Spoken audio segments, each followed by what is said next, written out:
Final part 11 में हम देखते हैं कि सिप्तित प्रिकेंग को किडनैप करने वाले लोगों की कार को देख लेता है।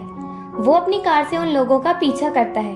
वो लोग बेहोश प्रिकेंग को एक पुराने से खंडर बिल्डिंग में ले जाते हैं। सिप्तित वहां पहुंच जाता है, पर अंदर जाने से पहले वो की को कॉल करता है और बताता है कि कुछ लोग प्रिकेंग को किडनैप करके खंडर सी बिल्डिंग में ले गए हैं। मैं तुम्हें वहां की लोकेशन सेंड करता हूँ, तुम पुलिस को इस बारे में इन्फॉर्म कर दो। अंदर प्रिकेंग होश में आ जाती है। किडनैपर्स कहते हैं हमें पैसा ही नहीं बल्कि छोकरी भी मिल गई। वो लोग प्रिकेंग को परेशान करने लगते हैं। एक तो उसकी जैकेट ही उतारने लगता है और दूसरा वीडियो बनाता है। सिप्तित प्रिकेंग की चिल्लाने की आवाज सुनकर उसके पास पहुंचता है और उन लोगों की खूब धुनाई करता है, पर पीछे से एक आदमी आकर उसके सर में डंडा मार देता है, जिस वजह से वो गिर पड़ता है और बेहोश हो जाता है। जब वो बेहोश होता है तो उसे बचपन में प्रिकेंग से किया हुआ प्रॉमिस याद आता है। उसने प्रिकेंग से प्रॉमिस किया था कि वो उसे कभी अकेला खुद से दूर नहीं होने देगा। वो हमेशा उसकी केयर करेगा। ये सोचते ही उसे होश आ जाता है। सच्चे प्यार की ताकत है भाई। फिर वो उन लोगों को बहुत मारता है। वो भी उसे मारते हैं, पर एंड में जैसा हमेशा होता है वही होता है। हीरो उन्हें मार मार के भगा देता है। वो रस्सियों से बंधी हुई प्रिकेंग को खोलने जा ही रहा था, तभी उसी टाइम एंट्री होती है मेन विलन की, यानी पिता की। वो अपने हाथ में गन लेकर आती है और सिप्तित से कहती है अगर एक कदम भी प्रिकेंग के पास गए तो मैं तुम्हें शूट कर दूंगी। सिप्तित पूछता है तुम ये सब क्यों कर रही हो?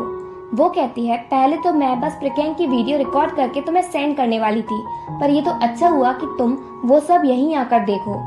माहौल बहुत टेंस्ड हो जाता है। कोई कुछ नहीं कह सकता, नहीं तो पिता उसे शूट कर देगी। फिर भी सिप्तित हिम्मत करके प्रिकेंग के पास जाने लगता है। पिता उसके पैर में शूट कर देती है। प्रिकेंग सिप्तित को पेन में देखकर रोने लगती है। सिप्तित पूछता है पिता तुम मुझे हर्ट क्यों कर रही हो? पिता कहती है हर्ट तो तुमने मुझे किया है, इसलिए हर्ट होना तो तुम डिजर्व करते हो। सिप्तित कहता है तुम मुझसे गुस्सा हो, इसलिए मुझे हर्ट करो, प्रिकेंग को नहीं। पिता कहती है तुम्हें उसकी बहुत चिंता है ना, और वो प्रिकेंग को स्लैप मारती है और सिप्तित से पूछती है अब कैसा लग रहा है जब तुम्हारे सामने तुम्हारी गर्ल को मैंने हर्ट किया? सिप्तित तुमने मुझे बहुत हर्ट किया है, तुमने मुझे एक टॉय की तरह ट्रीट किया। सिप्तित उसे हर्ट करने के लिए सॉरी कहता है और कहता है तुम प्रिकेंग के साथ कुछ नहीं करना। पिता कहती है तुम प्रिकेंग को खुद से भी ज्यादा लव करते हो ना? सिप्तित कहता है हाँ। पिता कहती है तो ये तो अच्छा है, और वो प्रिकेंग को शूट करने के लिए गन चला देती है, पर राइट टाइम पर सिप्तित प्रिकेंग के पास पहुंच जाता है, जिससे वो गोली सिप्तित को लग जाती है। सिप्तित बेहोश होकर जमीन पर गिर पड़ता है। देन नेक्स्ट सीन में हम सिप्तित को हॉस्पिटल में देखते हैं। प्रिकेंग भी उसके साथ होती है। सिप्तित ओटी में चला जाता है। प्रिकेंग अकेली बाहर रोती रहती है। नेक्स्ट सीन में बताया जाता है कि प्रिकेंग भी होश में आ जाती है, क्योंकि वो घबराहट की वजह से बेहोश हो गई थी, पर उसके पास टाइम पर की पहुंच गया था। सिप्तित का ऑपरेशन सक्सेसफुल होता है और उसे रूम में शिफ्ट कर दिया जाता है। प्रिकेंग की से सिप्तित के बारे में पूछती है। वो उसे बताता है कि वो अब सेफ है। की उससे बताता है कि पुलिस वहां टाइम पर पहुंच गई थी, जिससे वो बुरे लोग पकड़े गए और सिप्तित टाइम पर हॉस्पिटल पहुंच सका। प्रिकेंग से मिलने स्लीविया और जॉनी आते हैं। जॉनी कहता है मैंने तुमसे कहा था ना कि पिता बुरी लड़की है, पर मैंने ये एक्सपेक्ट नहीं किया था कि वो इतनी बुरी है। स्लीविया प्रिकेंग से कहती है तुम थोड़ी हमारी भी सुना करो, क्योंकि तुम अपने जिद्दीपन की वजह से कई बार प्रॉब्लम्स में फंस चुकी हो। ये तो अच्छा था कि इस बार सिप्तित ने टाइम पर पहुंचकर तुम्हारी हेल्प की। प्रिकेंग कहती है ये क्या है, पहले तो तुम उसे बहुत हेट करते थे, पर अब उसकी ही साइड ले रहे हो। जॉनी कहता है उसने तुम्हें बचाने के लिए कितना कुछ किया, इसलिए तुम उसके साथ अब से अच्छे से बिहेव करना। की भी और स्लीविया भी इस बात पर एग्री करते हैं। प्रिकेंग कहती है ठीक है। नेक्स्ट डे प्रिकेंग सिप्तित के पास जाती है। वो सो रहा होता है। वो काफी टाइम तक उसके पास बैठे बैठे सो जाती है। जब सिप्तित जागता है तो प्रिकेंग को अपने पास देखकर खुश होता है। प्रिकेंग भी जाग जाती है। सिप्तित पूछता है तुम कैसी हो? प्रिकेंग कुछ बोले बिना ही वहां से जाने लगती है। सिप्तित उसका हाथ पकड़कर उसे रोकता है और कहता है तुम यहाँ इसलिए आई हो ना क्योंकि तुम्हें मेरी चिंता हो रही थी? प्रिकेंग बिना बोले ही वहां से चली जाती है। रूम के बाहर उसे सिप्तित के पेरेंट्स मिलते हैं। वो प्रिकेंग से पूछते हैं कि वो कैसी है, पर प्रिकेंग कहती है आई एम सॉरी, मेरी वजह से सिप्तित को प्रॉब्लम हुई। वो कहते हैं ये तो अच्छा हुआ कि तुम दोनों सेफ हो। फिर वो प्रिकेंग को बताते हैं कि हम सिप्तित को वापस विम्बार्डन फार्म ले जा रहे हैं, जिससे वहाँ वो अच्छे से रिकवर हो जाएगा। तभी नताली के दिमाग में कुछ आइडिया आता है और वो अपने हस्बैंड से कहती है पर वहाँ हम सब बिजी होंगे, सिप्तित का ध्यान कौन रखेगा? वो कहते हैं हाँ तुम सही कह रही हो, हमें उसके लिए केयर टेकर रखनी पड़ेगी। वो दोनों प्रकेंग की साइड देखते हैं और कहते हैं, क्या तुम हमारी हेल्प करोगी? प्रकेंग सब समझ जाती है और सेप्तित की केयर टेकर बनने के लिए मान जाती है। घर पर डैड प्रकेंग से कहते हैं कि वो जो बीत गया उसे भूल जाए और वहां जाकर सेप्तित का अच्छे से ख्याल रखे। प्रकेंग कहती है, आप उसकी ही साइड क्यों ले रहे हो? वो कहते हैं, उसने अपनी लाइफ रिस्क में डालकर तुम्हें बचाया, वो खुद से ज्यादा तुम्हें लव करता है। देन प्रकेंग सेप्तित के साथ विम्बाडेन फार्म पहुंचती है उसकी केयर टेकर बनकर। वहां वो उसके साथ सारा टाइम रहती। सेप्तित भी उसे बहुत परेशान करता, कहता कभी मुझे वहां लेकर जाओ, कभी मुझे यहाँ लेकर जाओ। बेचारी यहाँ वहां होकर सारा दिन परेशान होती रहती। कभी कभी तो सेप्तित उसे खाना खिलाने को भी कहता और उसे खिलाना पड़ता। एक रात सेप्तित उससे कहता है कि वो उसे टैपिट बात दे तो उसे देनी पड़ती है। प्रकेंग उसकी बॉडी पर बाउंड देखकर रोने लगती है। सेप्तित पूछता है, तुम रो क्यों रही हो? प्रकेंग कहती है, आई एम सॉरी, क्योंकि तुम्हारे हर्ट होने का रीजन मैं ही हूँ। सेप्तित कहता है, पर मैं खुश हूँ कि तुम सेफ हो। प्रकेंग कहती है, थैंक यू, पर अगेन ऐसी प्रॉब्लम्स में नहीं पड़ना। सेप्तित कहता है, तुम भी मुझे प्रॉमिस करो कि तुम भी ऐसी प्रॉब्लम्स में नहीं पड़ोगी। वो प्रॉमिस करती है। सेप्तित उससे पूछता है, तो क्या हम अब एक हो सकते हैं? प्रकेंग कहती है, हाँ, हम पहले की तरह एक हो सकते हैं, ब्रदर और सिस्टर की तरह। सेप्तित उसकी बात से सरप्राइज होता है।